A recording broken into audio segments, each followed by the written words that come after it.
Good evening and welcome to NTD News. I'm Stephanie Cox. Here are today's top stories.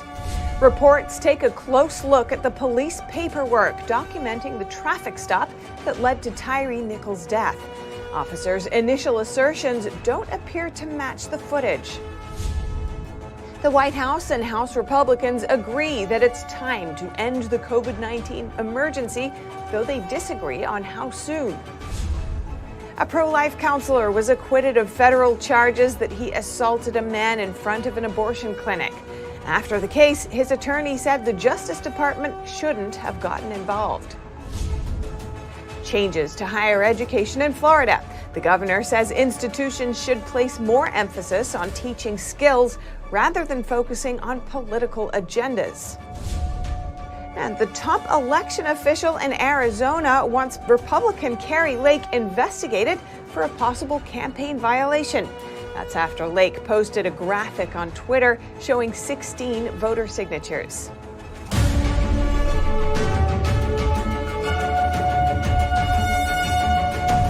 We start the evening with some breaking news. Actor and producer Alec Baldwin has formally been charged with involuntary manslaughter today. That's for the fatal shooting of cinematographer Halyna Hutchins on the set of the movie Rust in 2021. The set's armorer, Hannah Gutierrez Reed, was also charged. The Santa Fe County, New Mexico District Attorney's Office filed the charges following months of speculation. A probable cause statement says, quote, "On the day of the shooting alone, evidence shows that no less than a dozen acts or omissions of recklessness occurred in the short time prior to lunch and the time of the shooting, and this does not include the reckless handling of the firearm by Baldwin." Identified Nichols as a suspect in an aggravated assault, though the videos don't appear to show him fighting back. Meanwhile, a seventh unnamed Memphis officer has been relieved of duty, and the Memphis Fire Department said Monday 3 emergency medical technicians have been dismissed. The White House saying today Vice President Kamala Harris will attend Nichols' funeral tomorrow.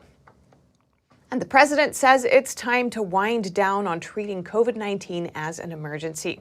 And House Republicans pushed a bill today to immediately end the national emergency, which has gone on for nearly 3 years now. Here's NTD's Melina Weisskopf from Capitol Hill with more. The Biden administration announced they'll allow the pandemic emergency declarations to end 4 months from now in May. Now, what this will do is it will eliminate the executive branch's powers that they currently have in dealing with the pandemic, such as their ability to suspend student loan repayments, as well as end the flexibility with regards to reporting in the healthcare arena. Republicans today noting the timing of the White House's announcement. And we are moving the federal government away from its perpetual COVID state, giving healthcare workers more freedom and forcing career bureaucrats to start showing up for work again. By the way, I don't know if anyone noticed, but the White House is now responding directly to the House Republicans. And Republicans say this is long overdue, pointing to a comment that President Biden made back in September when he said that the pandemic is over. But despite those comments, the administration says there needs to be a phased out approach when ending this public health emergency, which is the same message that we're hearing from House Democrats. Here's how the House Democratic Caucus chairman responded when I asked him about the issue earlier.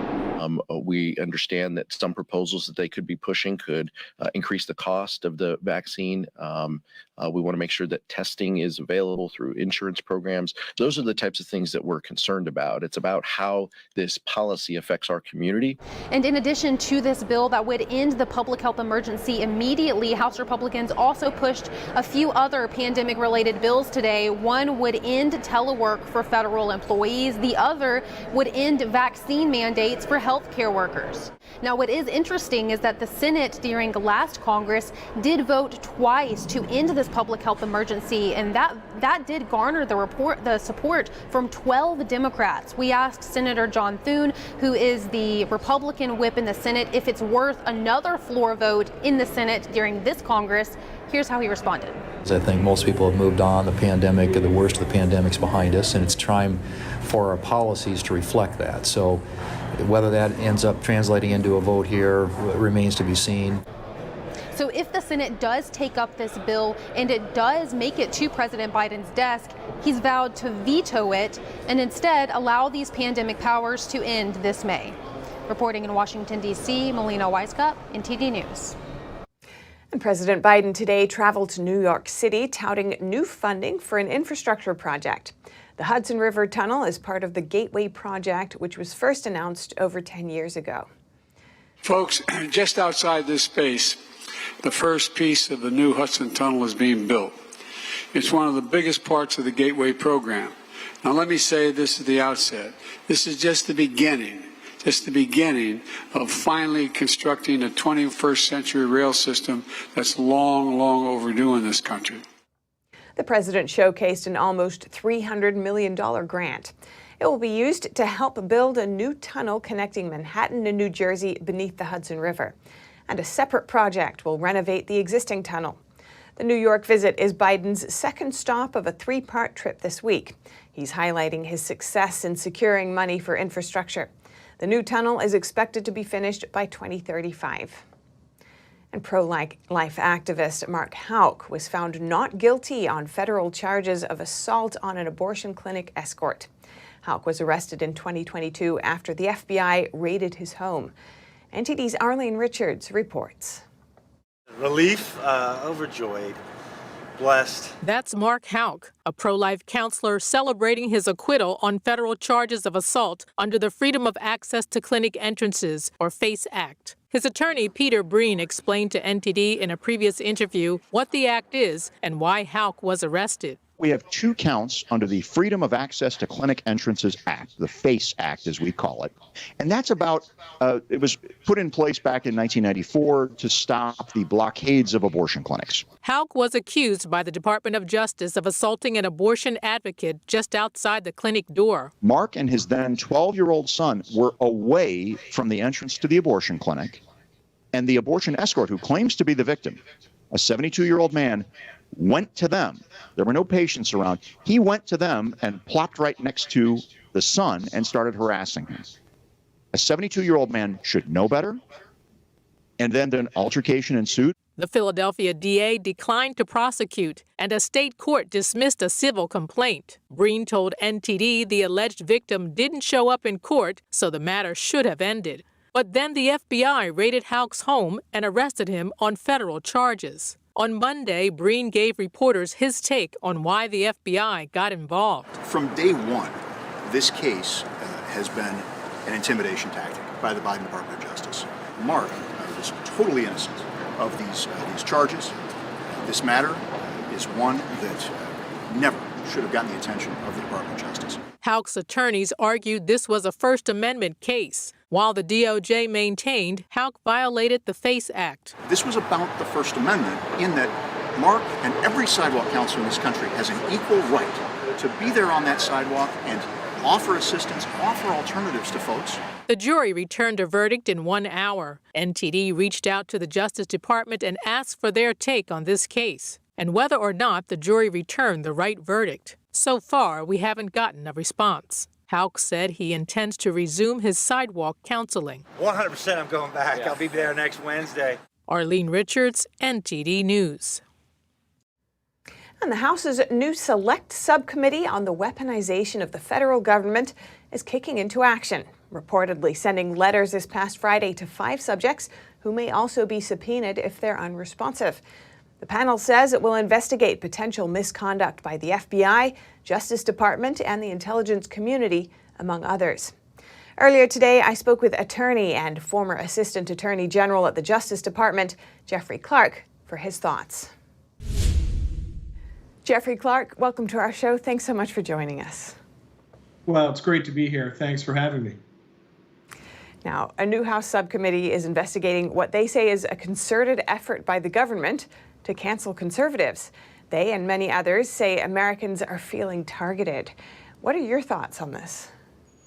Well, look, I think it's a very target-rich environment, to key off of your word. I mean, there are so many things that the new weaponization subcommittee that we called for here at the Center for Renewing America, could look into. I can just, tick off several quickly. The Twitter files, the Biden documents, the Mar-a-Lago raid as compared to the Biden documents, Tim Tebow, the FBI whistleblowers, parents being targeted and harassed, Mark Houck, the anti-abortion prayer warrior, being targeted and then acquitted. I mean, just so many things that could be examined.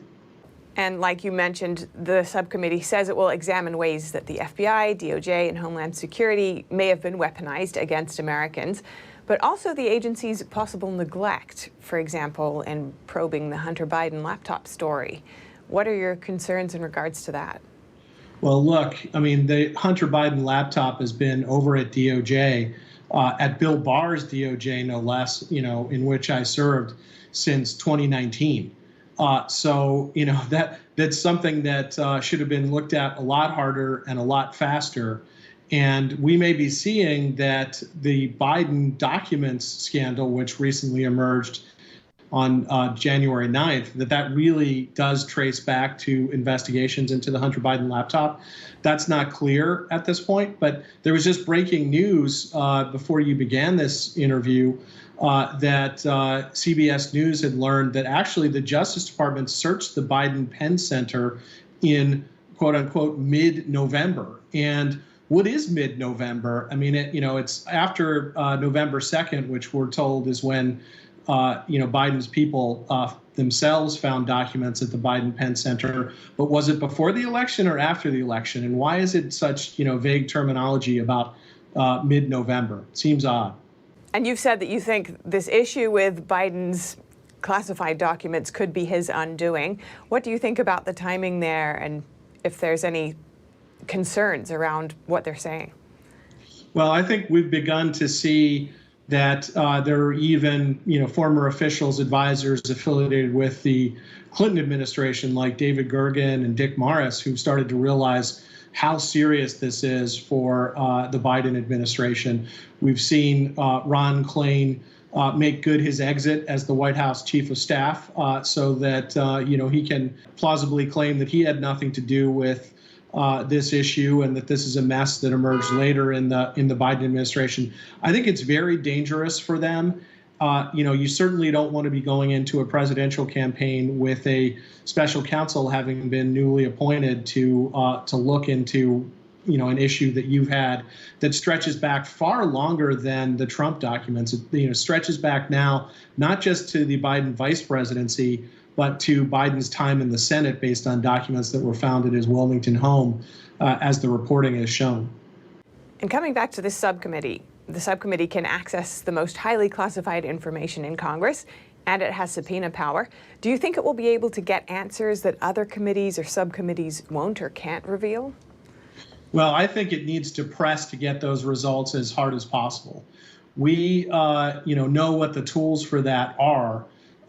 First, Congress, and in particular the House, needs to use its power of the purse, which is one of its foremost constitutional powers, to make sure that if the executive branch is refusing to share the necessary documents, that they can look into it. I'd also note that, look, some of these issues obviously go to or could ripen into impeachment proceedings at some point, and clearly those begin in the House. So arguments that the executive branch can keep information back from an inquiry like that, I think are poor constitutional law. And then lastly, if the Biden Justice Department won't enforce contempt findings, criminal contempt findings, if they have to be issued by these House committees like the Weaponization Subcommittee, then I think the House needs to look hard at using its inherent contempt power, which would mean basically arresting people and putting them in the basement of the Capitol jail. Now, as you mentioned, you worked in the Justice Department, and your home was also raided just a year ago as the department targeted Trump and his allies after January 6th. What kinds of obstacles could this subcommittee face, in your opinion, in its stated search for the truth? Well, I think they're going to face a whole slew of arguments that, this is inconsistent with the guiding principles over time of the Justice Department that, give us more time to engage in a accommodation process. We propose we give you some documents, you make a counter proposal, et cetera. And I think that the investigators for the weaponization committee, they cannot allow themselves to get a kind of rope-a-dope that just stretches out the timelines forever. They need to press aggressively to get the documents, and that's one reason why they need to get subpoenas out as soon as possible. Detractors say the subcommittee is meant to stoke distrust between the government and the people. What do you say to that? I think after the highly scripted January 6th committee hearings, it's very ironic to hear that.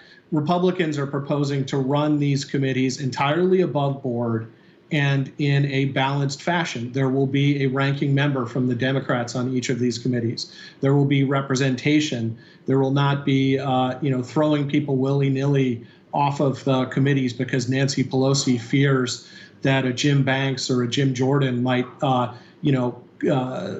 out another side of the story about January 6th and cross-examine witnesses. We're going to see a fair process. So I think the idea that this is just some sort of counter-weaponization process, or however the Democrats want to characterize it, is wrong. The process these Republicans in the House are going to run will be entirely fair and above board. All right, Jeffrey Clark, attorney and former acting assistant attorney general for the Civil Division. Really appreciate your time. Thanks very much. Representative George Santos told House Republicans today that he wants out of his 2 committee assignments. His decision comes as prosecutors are investigating his personal and campaign finances. Reporters waiting outside of the Capitol asked the congressman if Speaker Kevin McCarthy told him to step down. Nobody tells me to do anything. I made a decision on my own that I thought best represented the interest of the bill. But what prompted that? I mean, there's... Ow! Sorry. Guys, you gotta relax. You're assaulting me at that point. I think it was an appropriate decision that until he can clear everything up, he's off committees right now. McCarthy has faced harsh criticism for assigning Santos to the Small Business Committee and the Science, Space and Technology Committee. The assignments came after Santos admitted to lying about much of his resume. Santos said he's not stepping down from office and that the only way he'd leave is if he loses in the next election. A new poll by Newsday and Siena College shows that 78% of voters in Santos's district who responded to the survey want him to step down. The view is supported by 71% of Republican respondents, 72% of independents, and 89% of Democrats. And in Florida, Governor Ron DeSantis is introducing what he calls higher education reform for the state. He says it's to ban indoctrination at colleges and universities. So we're proud of what Governor Ron DeSantis on Tuesday said higher education in Florida is focusing too much on political activism and not enough on teaching real skills. According to him, this is hurting students in the long run, so he wants to turn the situation around. The more we're centering higher education on integrity of the academics, excellence, pursuit of truth, teaching kids to think for themselves, not trying to impose an orthodoxy, you are going to see people flooding into these institutions because there's a desire for, because I think a lot of people realize, academia writ large across the country has really lost its way. The governor introduced a plan that requires any general education course be based on providing a strong educational foundation and not promote ideological indoctrination. It also requires institutions to prioritize graduating students with degrees that lead to high-wage jobs, not degrees designed to further a political agenda. The governor also said he wants to get rid of offices that promote critical race theory and diversity, equity, and inclusion programs. We are also going to eliminate all DEI and CRT bureaucracies in the state of Florida. No funding, and that will wither on the vine. Another part of the plan focuses on staffing and hiring procedures by empowering university presidents to make the best hiring decisions by reestablishing their authority over the hiring process. All of the ideas the governor mentioned would apply to public institutions only. Reporting by Arian Pastar, NTD News. The top election official in Arizona has asked the state's attorney general to investigate Republican Kari Lake, who lost the gubernatorial race to Katie Hobbs. It's for potentially violating state law by publishing voter signatures on her Twitter account. On January 23rd, Lake posted a graphic on Twitter that showed 16 voter signatures, alleging that they didn't match what Arizona has on file. Arizona Secretary of State Adrian Fontes, a Democrat elected to the office last November, said that's illegal. He wrote a letter to Arizona Attorney General Chris Mays requesting appropriate enforcement action against Kari Lake. Fontes cites a state law that prohibits reproducing voter signatures by anyone other than the voter or a legally authorized person. The office for Mays, a Democrat who also was elected in 2022, confirmed receiving the letter but did not comment any further. Tim Lasota, Lake's attorney, called the request another attempt to weaponize the justice system with a phony allegation against a Republican. And coming up, lawmakers come together to speak up for religious freedom around the world. And activists call on the Secretary of State to bring up human rights issues during a visit to China next week. And in the NFL, Super Bowl winning coach Sean Payton will return to the sidelines next year, but not in New Orleans. We'll detail his surprising trade. That and more coming up.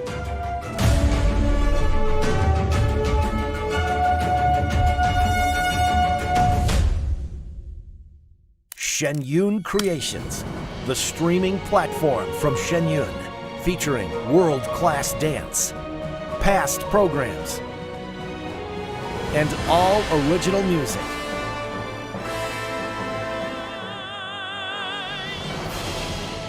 Masterclasses, behind the scenes, comedy, and more. Explore shenyuncreations.com.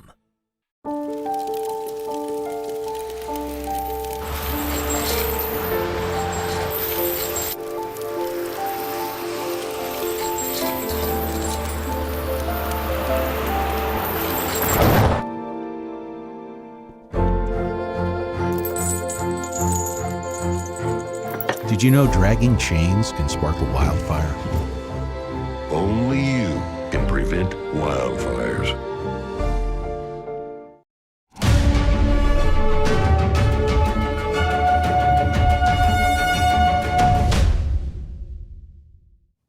Key voices in Washington are speaking out for the right to believe and calling out China for its decades of human rights abuses.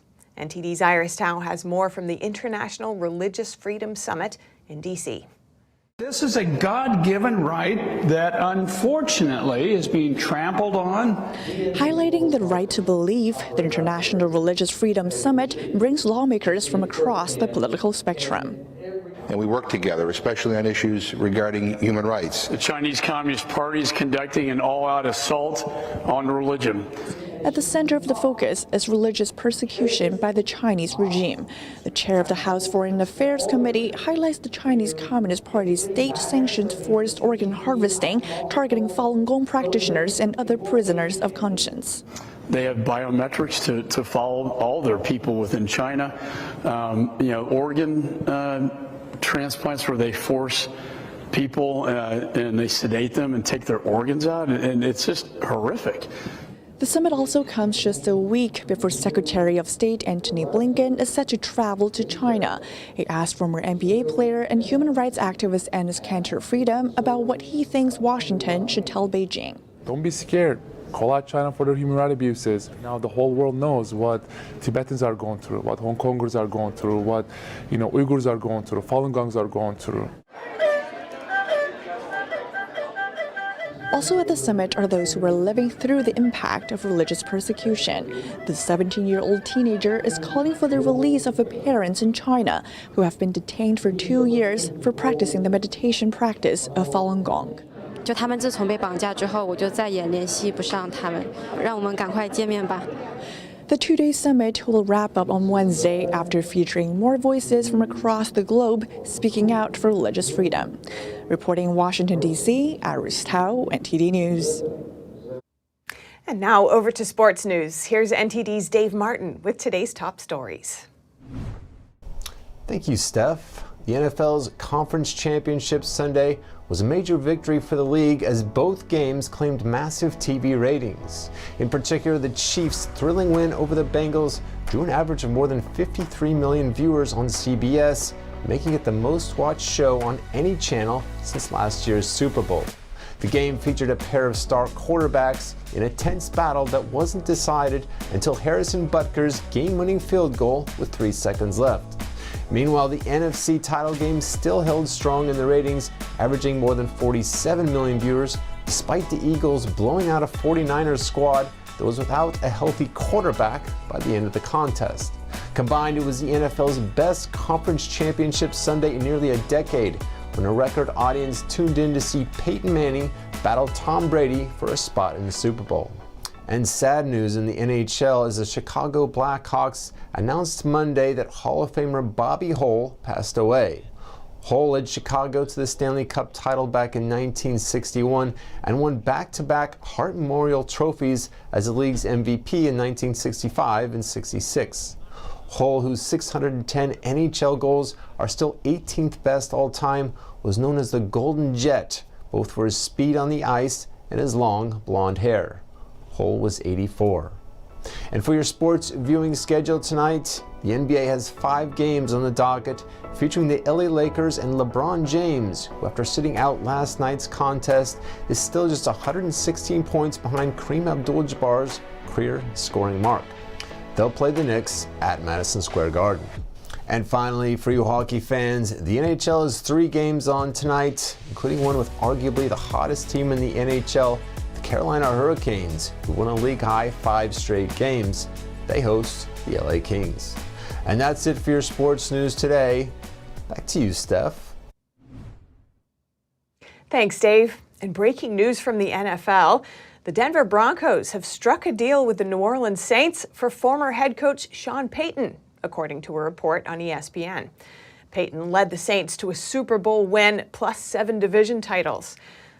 He retired a year ago, but was still under contract to the team. Denver will send a 1st and 2nd round pick in return for Payton and a 3rd round pick. And that's all for today's news. Thanks for tuning in. I'm Stephanie Cox. Good night.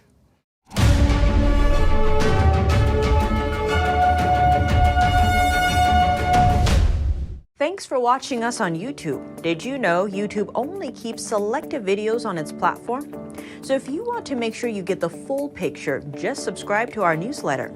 Go to newsletter.ntd.com and sign up. It's free.